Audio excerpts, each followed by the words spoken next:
And before we get started, I'll just let everyone know that we host these conversations every month. We pick a different topic, and this month, this was actually brought to us by one of our clients. And we did have some attempt on a couple of our clients with some security scams. And so this is definitely something that was kind of already on our radar. And then really just appreciate that somebody brought it to our attention that we really should focus on this. So I went seeking out for our guest today, and we were excited to have her join us. So I just want to introduce myself. My name is Elise Finney, and I am one of the wealth advisors here at Argent Bridge Advisors, and also the director of business growth and in charge of on these lovely coffee and conversations every month. And for those of you who are not clients of ours today that are joining us, just to let you know that we are in an independent financial planning firm in Northern Virginia, serving clients internationally. I think we're up to like 7 countries now, and I don't know, like 32 states, I believe. So to bring and introduce today Melissa Smar, who is the branch chief and code specialist 3 for Fairfax County government and works with Silver Shield Task Force of Fairfax County, which provides community outreach and education on scams and fraud. So we invited her in today. She is a wealth of knowledge that she is going to share with us, and we are excited to have her. And one quick thing, just to let you know, if you have any questions, we'll go through just some general questions that we came up with. And feel free at any point to put your questions in the double bubble that's going to be at the top or the bottom of your screen. It says Q&A. Please leave the chat open just for any type of communication with me as far as tech issues or anything like that. So with that, we will get started. So welcome, Melissa. Hello. Yes, hello. Thank you for having me today. I really appreciate it. We are so happy to have you. I know you and I have already had a offline conversation, and today we're going to bring it to our viewers. And I know that in one of our conversations, you mentioned more than 25 million people are victims of scams in any one year. Tell us who is the most vulnerable amongst us. So ironically enough, actually younger people are more vulnerable. They actually are victims of scams more often. But the older population, and they define that as 50 or older, can actually are probably more likely to be scammed out of more money. And of course, you all have, saved your entire lives. You are living off your retirement funds. And so that's where you all are more vulnerable. The younger people, like I said, are more victim. They're more likely to be a victim, but they have more time to recoup any losses, and their losses tend to be smaller. And I just am going to interject. I had told Elise that I'm going to interject a few stories.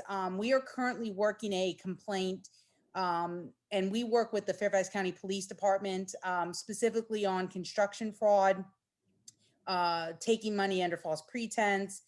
There's a new code section that came into play a couple years ago that Virginia passed, where it is a crime to exploit the elderly. And that is defined as 60 years of age or older. And then with, construction, basically that'll start out as tree work, graduate to chimney, attic, and roof work. In this particular case, we actually had a gentleman call us, was taken for $111,000 in 6 days. And he maybe had about between $5,000 and $10,000 worth of work. And it started, he was out in his yard mowing his grass. 2 gentlemen approached him and said, "Hey, your gutters look bad." So he agreed, even though they were probably in pretty good shape. They did a little bit of work, and now they're basically holding his money for ransom. Oh, I'm sure you come across a lot of stories like that. And I know that you're going to share some as we go through. I was actually on a webinar yesterday with Charles Schwab, and some of the numbers that they shared with us were pretty, it's really astounding. And one of them is, for, as you said, that, population that's 50 and older, $4.2 billion worth a total loss, and 1.8 billion for just 2020. And that's according to the FBI. And they really think that that number is even larger for people who are really reluctant to come forward and actually make a complaint on that. So we are glad that you're here, and hopefully you can recoup some of this gentleman's money. So I know that some of the scams are, kind of ride in cycles with what's happening, whether it's, tax time or holidays, things like that. Can you kind of just share a little bit more about what happens during those time periods? Sure. So during tax season, which usually, I guess, unofficially begins, January, and then it goes through April, and then the last couple of years it's been longer because of the pandemic. There's a couple of different scams related to the IRS. Number one, and they're mostly either phone calls or emails. So the phone calls are someone will pretend to be an IRS agent and basically, and they're going to use scare tactics, and that's a lot of the what the scams are predicated on is fear based. And they'll say that you owe, I'm going to throw out a number, $10,000, and that if you don't pay, that there's going to be a warrant for your arrest. If in fact you're, behind in your tax payments, they're going to send you a letter. They're going to, they're going to not contact you via phone, text, or by email. It's always going to be via the US mail. Then, of course, now some of the scammers are getting smarter about that. So now they're creating documents and mailing them out to people's homes. So if you ever have a question of whether or not they're, and if you have a letter, for example, you receive a letter and you're not sure if it's a real letter or not, you can always call the IRS and they will let you know. But you want to be in control of any phone call. So, for example, we tell people, if you are not expecting a phone call or you're not sure of the phone number, either you can either not answer the phone, or if you do answer because you're expecting a phone call, please just go ahead, and if it's not the person you're expecting, hang the phone up. I know, we grew up in a, with our parents telling us, don't hang the phone up, don't be rude. But I'd rather you be rude than become the victim of a scam. The holiday scam that Elise brought up. So usually around the holidays, and that usually starts beginning of November through the end of the calendar year.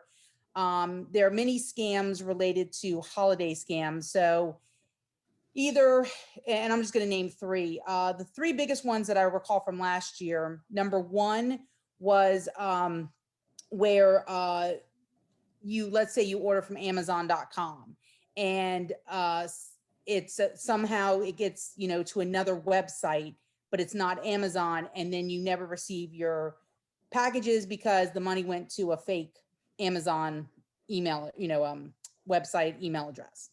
That's number one. Number two, there are people that don't keep track of the packages, and then they pay for something, they never receive it, or it goes somewhere else. And then of course, stolen packages is a big thing related to that.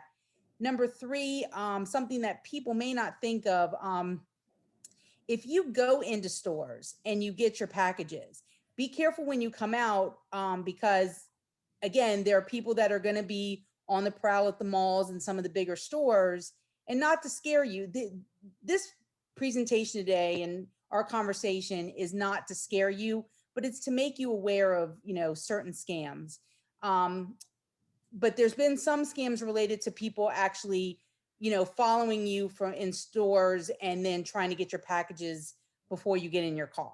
And again, you just want to be, very vigilant and making sure that, you are safe when you're at a store, at the mall, any place you go, and even in your own home. Thank you. And I'll just follow up. Again, our intention today, really just to raise awareness, and certainly not anyone's anxiety. I mean, we value information as power, and we hope that, everything we hear today, we know that it's going to be informative for everybody. So kind of tell me about, specifically, I know charities is a big one in the during holiday time, because that's, people want to, be generous. It's one time of the year that people kind of focus on that. How can we best verify charities if we come across something? Well, Virginia actually has a website, if it's a Virginia-based charity, that you can look up. If it's something where they call you out of the blue and it sounds fishy, you can always ask for them to send you their information so you can do your research, your due diligence. Scams are also related, charity scams are also usually in conjunction not only with the holiday season, but also a natural disaster, whether it's a hurricane, a tornado, an earthquake. Um, the um, the power outages in Texas garnered a lot of people wanting to donate. So just again, making sure that um, if you want to donate, and everyone appreciates donations, that it's not going to go to a scammer, but is going to go to your intended organization that you want to support. And certainly we, at Bridge Advisors with our clients, we have a way we can help you, verify any of those charities as well. But for anybody out there, definitely we want to make sure that they're giving to the right people with the right intentions. So kind of give us an example. I know you're going to walk through a couple, but what is kind of one of the biggest scams happening right now? So probably I'll give the top two because I think that's easier. Obviously, we're seeing a lot more scams related to construction fraud, taking money under false pretense, but also the COVID scams are still around. And they're a takeoff of the IRS scams. So last year, the scams were related to before there was a vaccine, a miracle drug to cure COVID. Also related to that were the scams with the money back from the federal government when they were given stimulus checks. That's still around. So probably those two, anything related to COVID and construction. But there's also romance, which I'm sure we'll get into in a little bit, that I would want to heighten, just to let people know about that as well. Well, we can go into that right now. I mean, the romance scam, I definitely know that according to the FBI, that's really one of the biggest scams going on. Yep. Yeah, and just so you know, some of the scams actually kind of piggyback off each other, and I'll give you an example. A couple of years ago, the police had received a phone call from a woman who was the victim, we thought of initially, of a construction related scam. Well, when the detective started doing some digging, he actually found out that not only had she been the victim of a construction fraud scam, she also became the victim of a romance scam. And she was taken for well over $1 million before she even knew it. And that was within a 6-month period.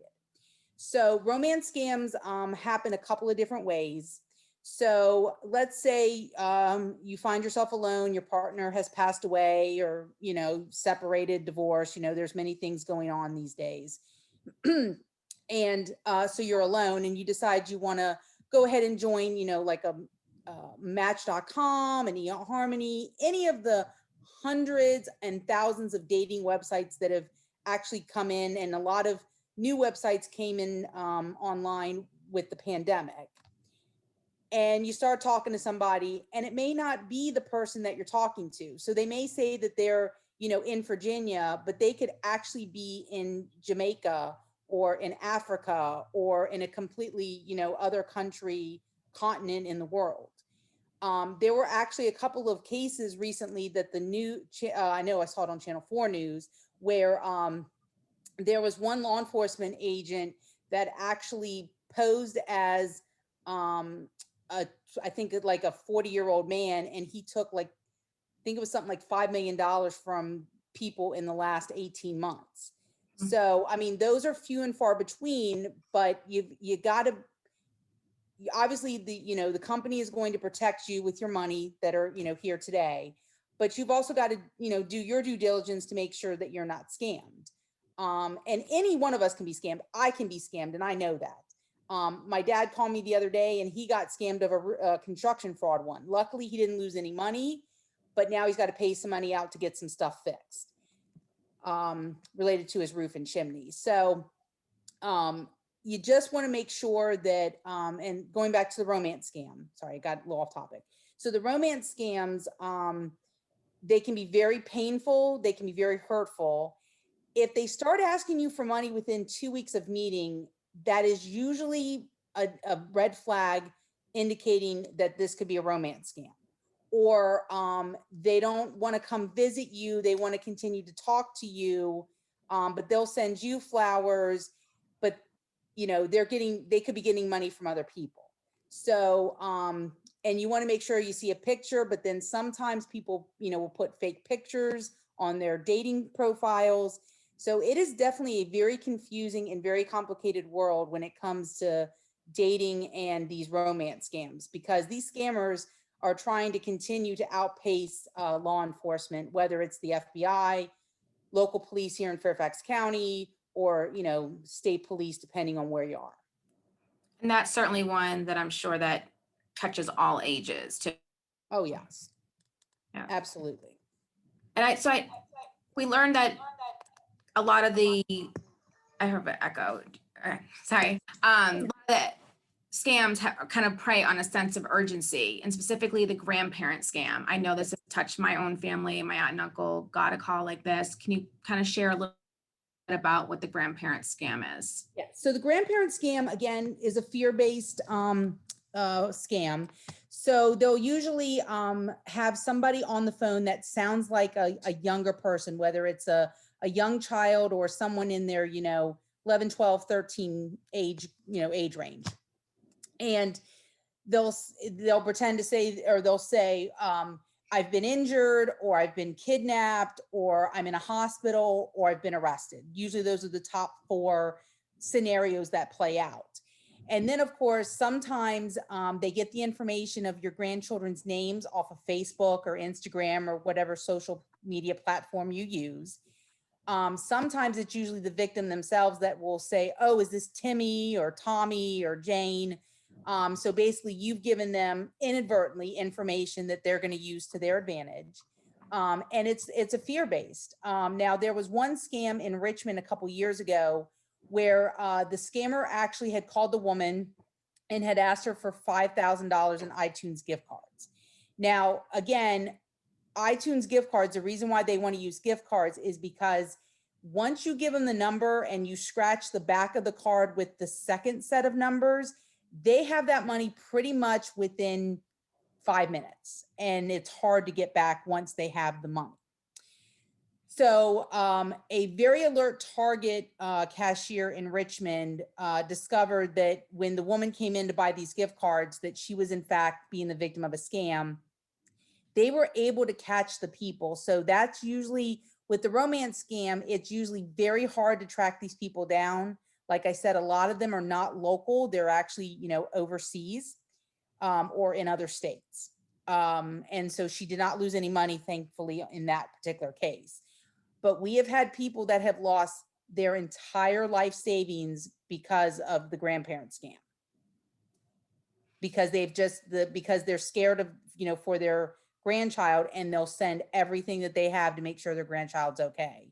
When in fact, they're probably sitting in their room or with their parents doing some type of activity.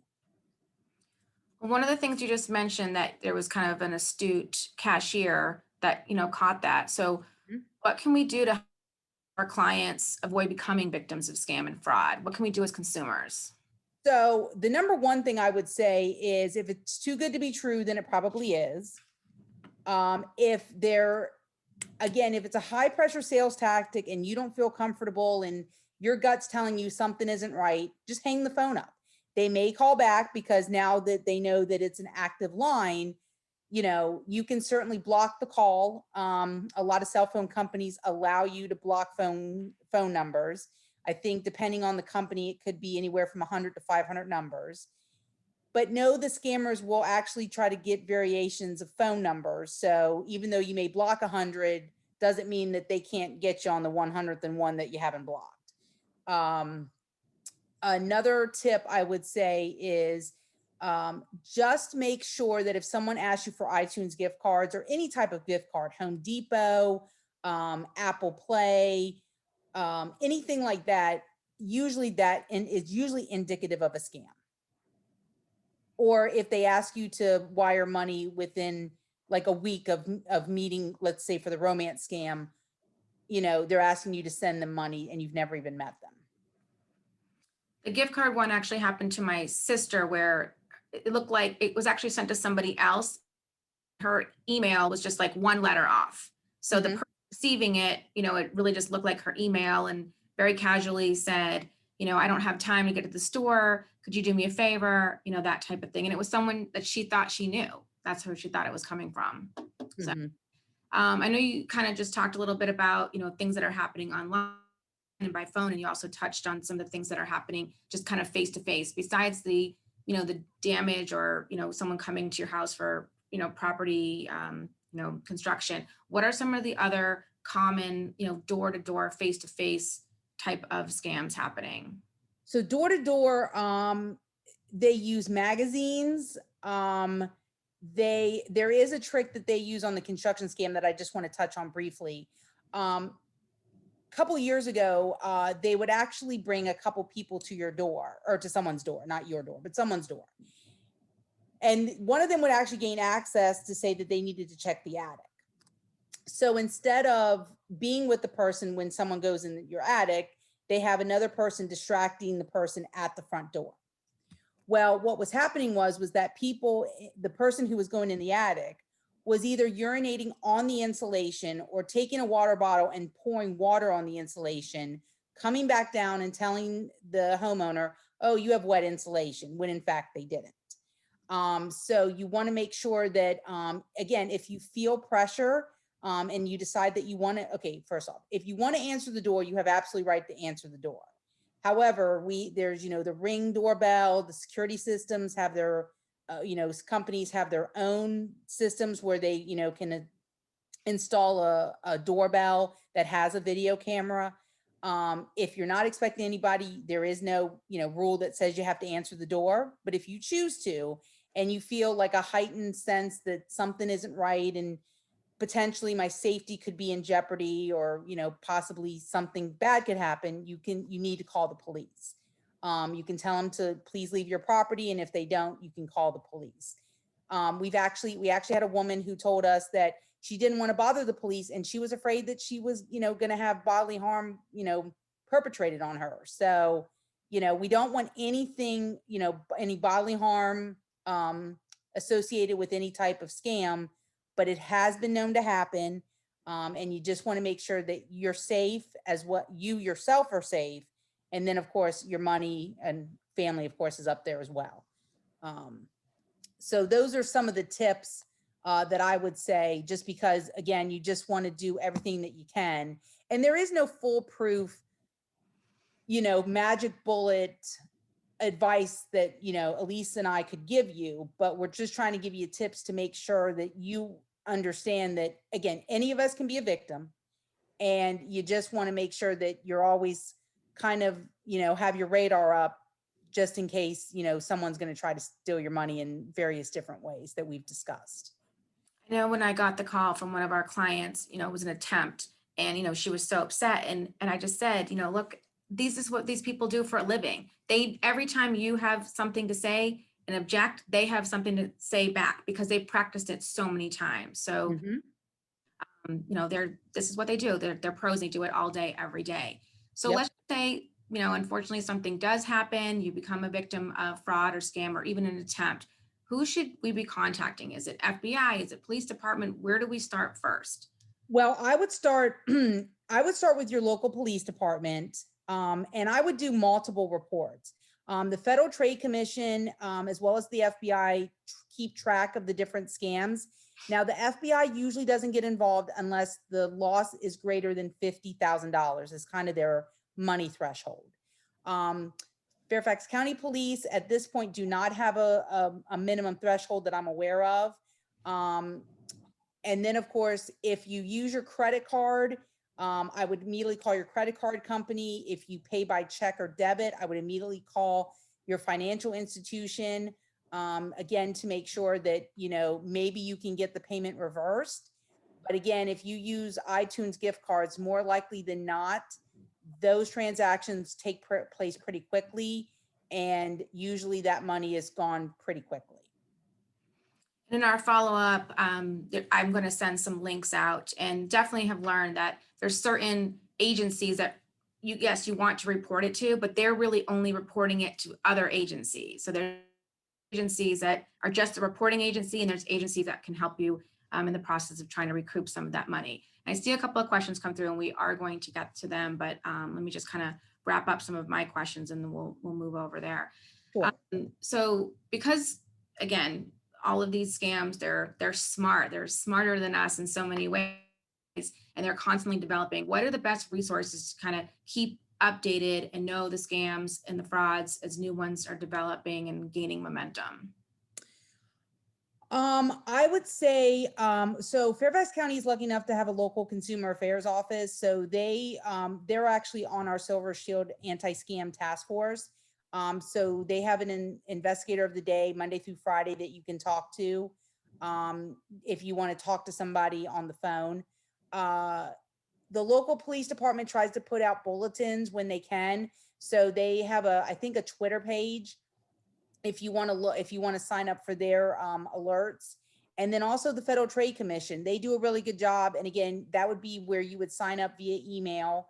And and I know I've done it myself, and I receive about 2 or 3 emails a day of potential scams that they know about, or usually settlements with companies that have wronged consumers, because they do that as part of their work.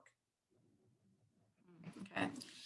So certainly here at Argent Bridge Advisors, we're always looking for signs of coercion, diminished financial capacity when we're interacting with our clients. But can you share some examples of what someone would do if they were just observing a friend or a family member that might be falling victim for a scam? And actually, that's a very good question, because usually how myself and our other partners, including the main Fairfax County Police Department, find out about scams is usually because of a neighbor or a family member. It is very rare that someone that has been the victim of a scam will actually contact any agency, again, whether it's the FBI, the Federal Trade Commission, state police, or any local agency. So if you find out about a relative, a neighbor, a friend who may be the victim, reach out again to the local police. And also Consumer Affairs is a great resource, because a lot of the complaints that are filed with Consumer Affairs, they actually will refer the cases to me, and then I farm them out to where they need to go. So that's worked out really well. But again, now there are some schools of thought about whether or not you should report if you haven't lost any money. You can certainly report it, but a case may or may not be opened. We've had, and luckily that's a good thing. I find that, I'd rather not be the victim, but a potential victim, and not lose any money and not have the police be able to work on it, as opposed to losing a big amount of money. But you can certainly report it to the Federal Trade Commission, because again, they want to know where, because they're trying to develop trends. They're trying to find out where these people are, in the hopes that, we can, kind of curb some of this activity. And I was telling Elise earlier, before you all joined us on the call, that the estimated total loss for 2030, potentially, people are going to lose approximately $50 billion. And that's with a B. And that's a lot of money. And, there's a lot of us, including Elise and her group, that are trying to kind of curb this activity so that you all don't lose your money. Yeah. So that is the common goal.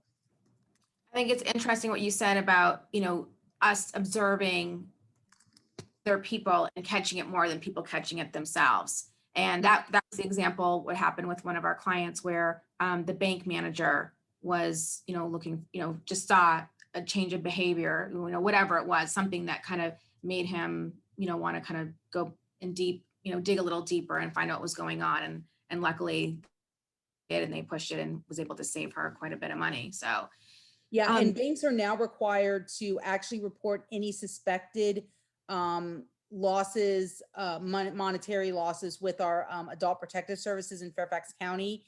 And they've started a group called the Financial Exploitation Task Force, which we're a part of, as well as the federal or the FBI. So we're trying to combat these problems in so many different ways.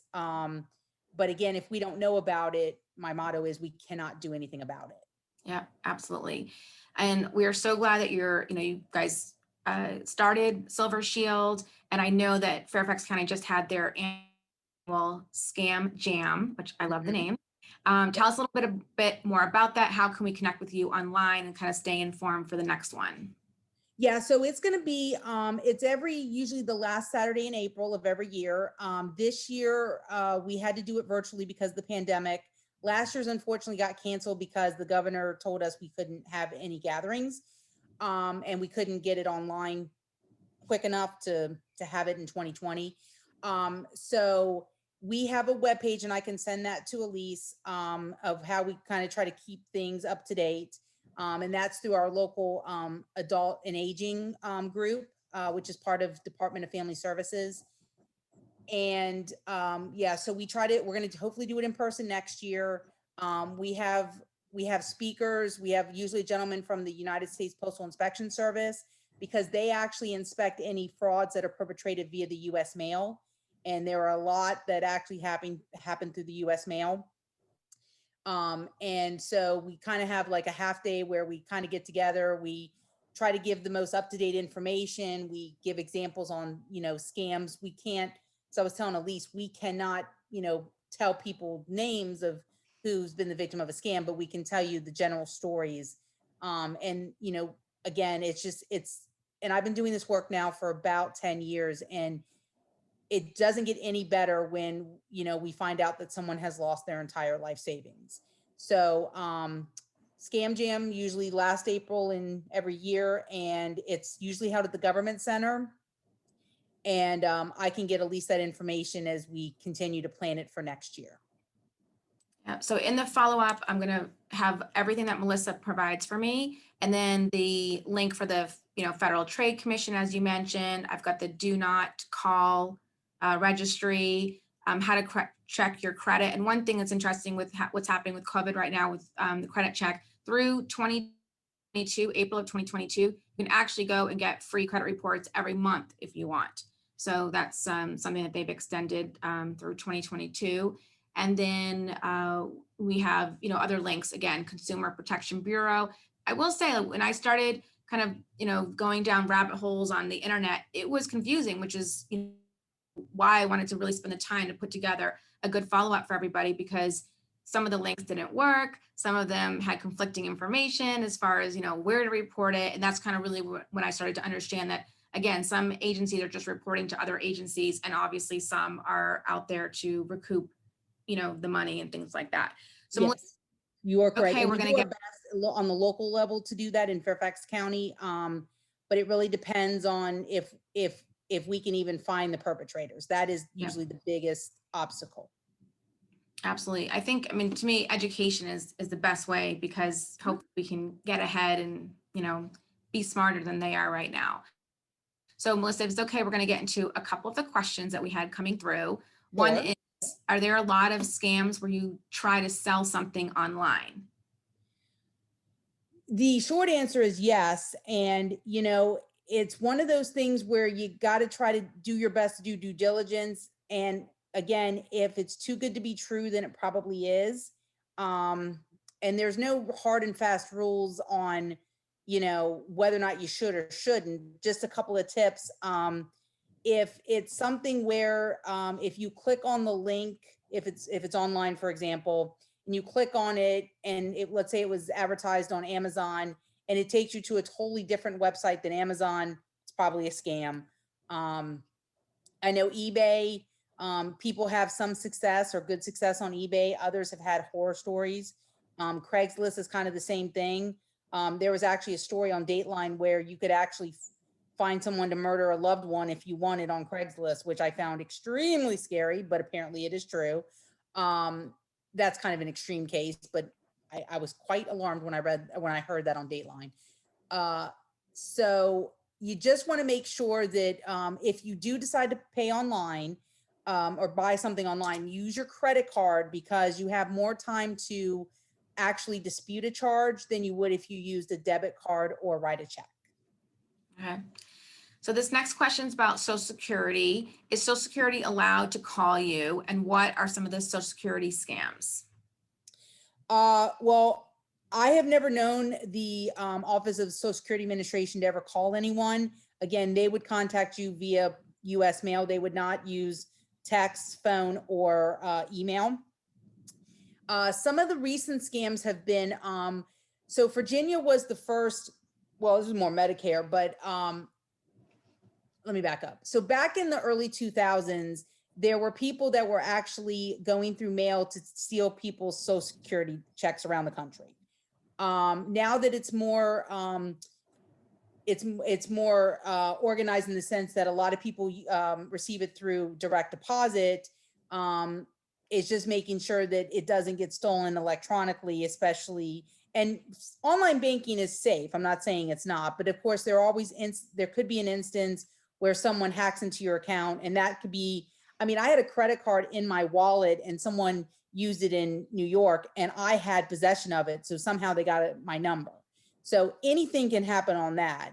You just want to make sure that you check to make sure that, you know, you have the money and that it hasn't gone anywhere else that you did not intend for it to go. Those are pretty much the two big scams. And then also be careful about giving your Social Security number out to people, especially if they call you on the phone, if you didn't initiate the phone call, because no bank, no federal agency, state or local agency are going to ask for your Social Security number.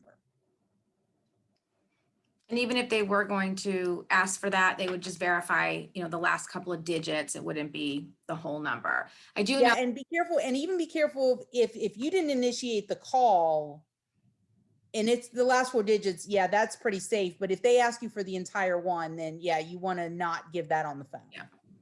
And I do know for Social Security, you know, I've helped several clients, you know, initiate Social Security claim, and you typically have to set up an appointment. And if you don't catch that up, if you miss that call 1 second, they'll never call you again. You got it. It's hard to get their attention. So this next question is a good one. What is the advantage of having LifeLock? And I do know that there's different levels and not knowing which level of LifeLock, but in general. So LifeLock is a pretty good system. I mean, it's something you have to pay for, but it's going to monitor your accounts on a pretty regular basis and identify any irregularities much quicker than if you did it yourself. Okay. And this next question is, where does one go to find these services in other states and countries?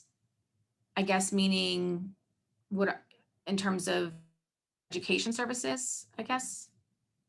Well, I'll answer it broadly, and if the person wants to specify. So if they're looking for enforcement, obviously, if it's a different country, they're going to have their own enforcement and how they do that. A lot of it's probably finding it online, and basically, like you said, going down rabbit holes and doing as much research as you can to find what you're looking for. Yeah. So in some of the research I came up, also be sending out the ways for the three major people, you know, for the credit bureaus, for them to do, if you wanted to do a lock or a freeze on your credit. So a lot of people are doing that, especially if they've been attempted, you know, it's common for them. And actually that's what a lot of the websites that I've read, that's recommendation for them to go in and freeze the credit after an attempt like that. Yep, correct. Want to see if any other questions come through.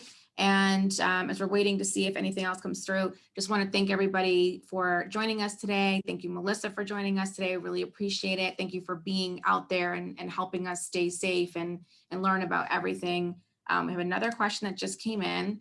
Unfortunately, I learned the hard way, do not give a waiter your charge card. So, and I feel like, you know, right now, pandemic, because everything is really trying to be contactless, you know, you can't even get a menu without having your phone. And, you know, hopefully we're going to see more and more restaurants bringing over, you know, the code, you know, like a little strip that goes kind of like put your credit card right there through hand. So I think we're going to see a lot more of that. So someone said, Oh, granted, I initiated the call myself, but I called the local Veteran Administration Hospital pharmacy today, and I was asked for my whole Social Security to verify my identity to put them to for them to track a new medication. I was uncomfortable at that, but I didn't really think I had a choice. It would be really nice to see if VA would change this manner of verifying me. I mean, I think it's probably just every agency is different. And unfortunately, there's so many rules and regulations that go through that. It probably just takes a long time to get something like that changed. My suggestion would really be, to call, try to send an email to the pharmacy or the hospital and let them know that that's something that there should be another way to verify you, and more people that do that, hopefully they can make those changes. Well, yeah, I mean, it took a long time because remember in Virginia, our social security numbers were on our licenses up until probably 2005, 2006. So, and I remember being in college and my social security number is on my ID card. I still have it to this day. Luckily, I didn't lose it, but it was, your name and your social security number. I joke with my kids that that's why they can't memorize their social security numbers. I had no choice. Right, exactly. Because I mean, they would even use it to post grades. So I Yep. had to know what it was. Yeah, absolutely. Well, I think Exactly. this is informative, and for everyone out there, I'll be sending out a fantastic follow-up. Please share it with your friends, your family members, post it on social media. Again, the more people who kind of know about what's happening and stay in front of what's happening, I think less likely that they will be a victim, or even more likely that they'll be able to identify something that's happening to one of their loved ones or friends or family. So with that, everyone stay safe, enjoy this beautiful weather, and we will see you next time at Coffee and Conversation. Bye, everybody. Thank you. Thanks, Melissa. Thank you, Elise. Take care. Bye-bye.